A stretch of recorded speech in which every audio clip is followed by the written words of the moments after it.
ছাত্র আন্দোলন তাদের তাজা রক্ত ঢেলে দিয়ে এই 2024-এ যে আন্দোলন করেছে সেই আন্দোলনের একটা রূপ পেয়েছে, সেটা হলো 24-এর স্বাধীনতা। আজকে 24-এর স্বাধীনতায় 71 সালে আমরা স্বাধীনতা যুদ্ধে অংশগ্রহণ করেছিলাম। আমরা দেখেছি এইভাবে লাইভ কাউকে মারা হয় নাই। এই 24 সালে আমরা দেখেছি এই রংপুরের সাইদ, মুগ্ধ, এরা কিভাবে তাদেরকে গুলি করে হত্যা করা হয়েছে।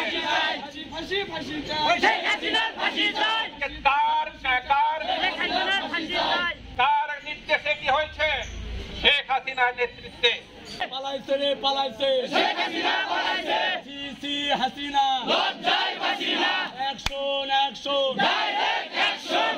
আজকে এই জন্য প্রথমে কৃতিত্ব দিতে চাই এবং কৃতজ্ঞতা জানাতে চাই যে শহীদ ভাইরা তাদের রক্ত ঢেলে দিয়ে এই দেশকে মুক্ত করেছে। আরেকটি বাংলাদেশ, এই 24-এর বাংলাদেশকে তারা মুক্ত করেছে। তাদের রক্তে তাদের প্রতি শ্রদ্ধা জানাই, তাদের শহীদদের আল্লাহর কাছে তো কামনা করি তাদেরকে শহীদ মর্যাদা দিয়ে আল্লাহ তাদেরকে জান্নাতবাসী করেন। পাশাপাশি যারা আহত হয়েছেন, শত শত লোক যারা আহত হয়েছেন, তাদেরকে আরোগ্য কামনা করছি এবং এই সরকারের প্রতি আমরা উদাত্ত আহ্বান জানাচ্ছি তাদেরকে অবিলম্বে সুচিকিৎসার জন্য দেশে বিদেশে প্রেরণ করে তাদের সুচিকিৎসা করা হোক। যারা মারা গিয়েছে তাদেরকে ক্ষতিপূরণ দেওয়া হোক। আমার সারিয়াকান্দি সোনাতলার একজন মারা গিয়ে, সোনাতলার একজন মারা গিয়েছে। আমাদের বগুড়া সহ ছাত্রদের মতো 32 জন সহ 1200-র মতো লোক শহীদ হয়েছে, ছাত্র শহীদ হয়েছে। তারা শহীদ হয়েছে, আমার আপনার সন্তানরা শহীদ হয়েছে। আমার আপনাদের সন্তানকে আমরা রাখতে পারিনি, ধরে রাখতে পারিনি, তারা রাস্তায় দাঁড়িয়ে শহীদ হয়েছে। তারা শহীদ হয়েছে। একটি বাংলাদেশ, যেই বাংলাদেশে নিপীড়ন হবে না, যেই বাংলাদেশে লুণ্ঠন হবে না, যেই বাংলাদেশে কথা বলা যাবে, যেই বাংলাদেশের মানুষ স্বাধীনভাবে চলাচল করতে পারবে, যেই বাংলাদেশের মহিলা, যেই বাংলাদেশের পুরুষরা নিরাপদে চলতে পারবে, সেই বাংলাদেশের জন্য তারা শহীদ হয়েছে। আজকে সেই বাংলাদেশের জন্য আমাদের ঐক্য থাকতে হবে। আমাদের বিরুদ্ধে নাকি ষড়যন্ত্র করা হয়। এই ষড়যন্ত্রটা কি? আমাদের বিভিন্ন জায়গাতে বিশৃঙ্খলা করার চেষ্টা করছে। আপনাদের স্বাধীনপদে অনুরোধ জানাবো, লড়াই চাই, ভয় নাই,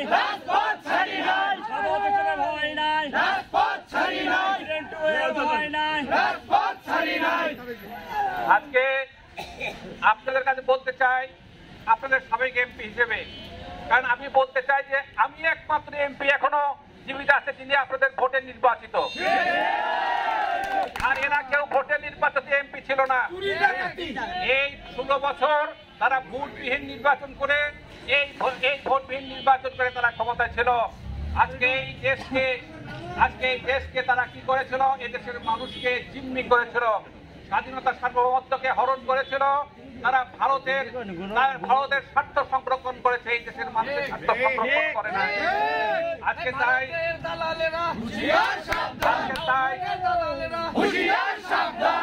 তাই আমাদের রুখে দাঁড়াতে হবে।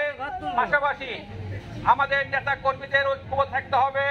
এই দলের, প্রতিটা দলের থানা কমিটি, পৌর কমিটি, বিএনপি এবং আমাদের যে অঙ্গ সংগঠন আছে, সেই অঙ্গ সংগঠনের ক্ষেত্রে সবাইকে ঐক্যবদ্ধ হতে হবে, ঐক্যবদ্ধ থাকতে হবে এবং সকল আন্দোলন সংগ্রাম যেগুলো আপনার কেন্দ্রীয় কমিটি থেকে দিবে ঐক্যবদ্ধ হয়ে পালন করতে হবে এবং এই ঐক্যবদ্ধ এবং শান্তি শৃঙ্খলার মাধ্যমে জনগণকে সাথে করে নিয়ে তাদেরকে জানিয়ে দিতে হবে আমরা সুশৃঙ্খল একটি দল। 1990 সাল থেকে খালেদা জিয়া এবং শহীদ রাষ্ট্রপতির সময় থেকে আজ পর্যন্ত আমরা কোনোদিনও হিন্দু নিপীড়নে আমরা বিশ্বাস করি না। হিন্দু ভাইরা, আজকে আপনাদের স্মরণ করতে চাই, আমি যখন এমপি ছিলাম আপনারা নিরাপদে ছিলেন, এই আওয়ামী লীগের সময় কিন্তু আপনারা নিরাপদে ছিলেন না। আজকে হিন্দু ভাইদের উপরে কোনো যদি আক্রমণ হয়, কোনো মূর্তি ভাঙ্গার প্রচেষ্টা করা হয়, এই আওয়ামী লীগের এই দুষ্কর্মের যে টাকা পয়সা, লুণ্ঠনের টাকা পয়সা দিয়ে তারা বিভিন্ন দালাল চক্র দিয়ে এই কাজটি যদি করতে চায়, আজকে জনগণকে সাথে নিয়ে তাদের বিরুদ্ধে ঐক্যবদ্ধ প্রতিরোধ করে তুলতে হবে। তাদেরকে আইন শৃঙ্খলা বাহিনীর কাছে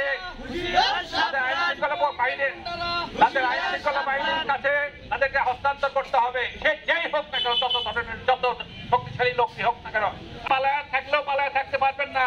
আপনাদেরকে খুঁজে খুঁজে বের করে আপনাদের এই অপকর্মের শাস্তি আগামী কয়েকদিন বা কয়েক মাসের মধ্যে এই বাংলাদেশের মাটিতে আপনাদের এই হত্যা, এই লুণ্ঠন, এই বাংলাদেশের মানুষের গণতান্ত্রিক অধিকারকে হরণ করার যে আপনাদের শাস্তি, এই শাস্তি এবং এই শাস্তিকে অবশ্যই আপনাদের গ্রহণ করতে হবে।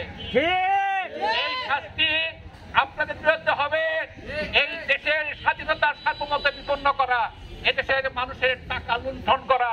একটা চাকরি দেওয়ার বিনিময়ে আপনারা লক্ষ লক্ষ টাকা আপনারা গ্রহণ করেছেন। এই টাকাগুলো যে জনগণের টাকা, জনগণকে ফিরিয়ে দেন। ব্যাংকের টাকা বলেন যে ভাই এই টাকা আমি মাফ চাই, আমি কান ধরে মাফ চাই, আমাদের টাকাগুলো নিয়ে আমাদেরকে মাফ করে দেন। এছাড়া আপনাদের কোনো উপায় নাই, তাও মাফ করবে না, কেউ মাফ পাবেন না। আজকে আপনাদের সবাইকে অনুরোধ জানাবো, সবিনয় অনুরোধ জানাবো, আপনারা আমাদের দল বেগম খালেদা জিয়া তারেক রহমানের নেতৃত্বে তিনি তার যে নির্দেশ আসবে সেই নির্দেশ আপনারা ঐক্যবদ্ধ পালন করবেন। জনগণকে সাথে করে নিয়ে ইনশাআল্লাহ সবাইকে ঐক্যবদ্ধ হবে এই আগামী দিনের সকল আওয়ামী ষড়যন্ত্র মোকাবেলা করে এই আওয়ামী লীগের যেই আগাছাগুলি আছে এই আগাছাগুলোকে মুক্ত করতে হবে। এই আগাছাগুলোকে মুক্ত করে ইনশাআল্লাহ আগামী দিনের সত্যিকারের শহীদ জিয়ার স্বপ্ন ইনশাআল্লাহ আমরা বাস্তবায়ন করতে চাই। এদেশের মানুষের অধিকার প্রতিষ্ঠা করতে চাই, ভোটের অধিকার প্রতিষ্ঠা করতে চাই। আমরা এদেশের আবার এই উন্নয়ন করতে চাই। এই উন্নয়ন শহীদ রাষ্ট্রপতি জিয়া শুরু করেছিলেন, যেটা বেগম খালেদা জিয়া শুরু করেছিলেন, সেটা সমাপ্ত করতে চাই।